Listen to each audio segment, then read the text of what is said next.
A 36-year-old woman was brutally gunned down inside her own home by none other than her own husband. But what made this story even more shocking was something that happened over 10 years earlier. That same man had planned a deadly ambush to kill her and her boyfriend. She survived the attack, but her boyfriend didn't. Shockingly, just 2 weeks later, she married the man who had taken her boyfriend's life. Now the same man ended her life too, for one of the most senseless reasons. This is the heartbreaking case of Edwina Brown. This is your man. Yes. Look at the screen. That's mine. I'm gonna stick beside him. That's what you're going to settle for. I'm gonna stick beside him. Her and walked free.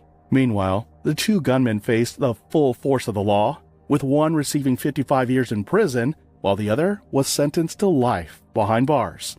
But while the world was reeling for the failure of serving justice, what happened next was even more shocking. Just 2 weeks after the brutal attack that ended her boyfriend's life and put her in danger, Edwina married the very man who was responsible for the tragedy she faced.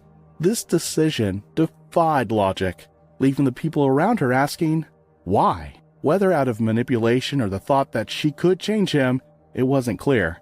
This is your man. Yes. Look at the screen. That's mine.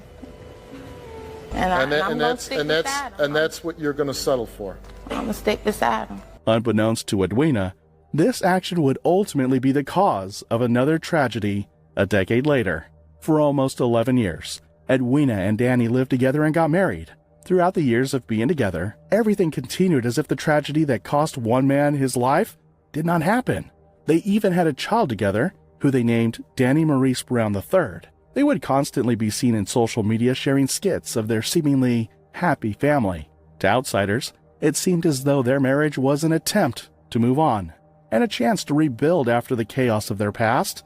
All this time, she continued with her work, cared for her children, and continued to do her passions in life. But behind the cameras and inside their home, their relationship was far from stable, and it wasn't long until the same violent nature of Danny would surface.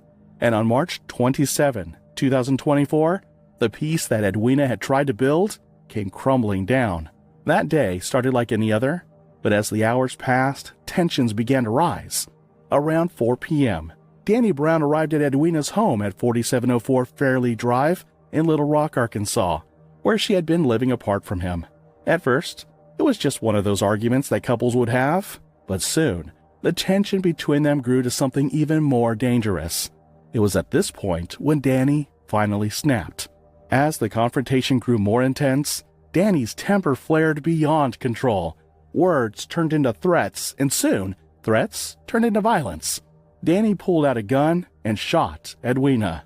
In a matter of seconds, she was betrayed yet again by the man she gave another chance to.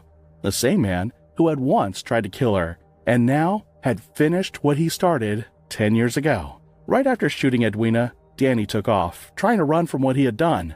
When officers got to the scene, they found Edwina fighting for her life. On March 27th, around 4 in the afternoon, police say Danny Brown went to his estranged wife's house on Fairley Drive in Little Rock. The information we have is that Danny Brown entered the house.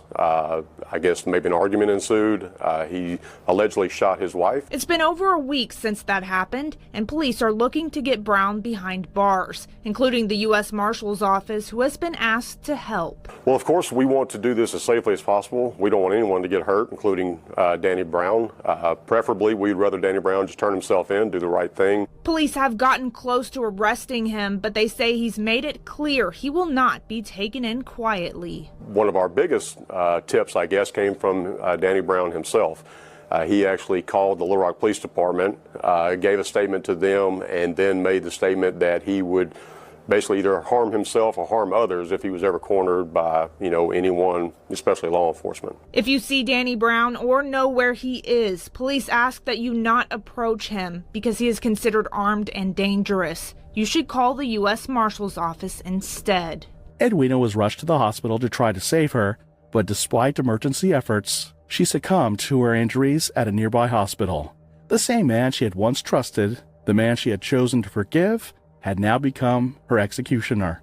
News of Edwina's death spread quickly, and the police investigation immediately identified Danny Brown as the murderer of his wife, and the search for him immediately started. And Ashley's with us now on set. Ashley, I know you've done a lot of research on this case today. How far are we getting? Do we know anything about this suspect? Karen, it's still a process. We're still working to confirm a lot, but what we do know is there are possible cases against Mr. Brown right now, possibly out of state, so we're still working to confirm that and make sure that we know everything we can before we report it. Absolutely. We must confirm. Well, we know you'll do that, Ashley.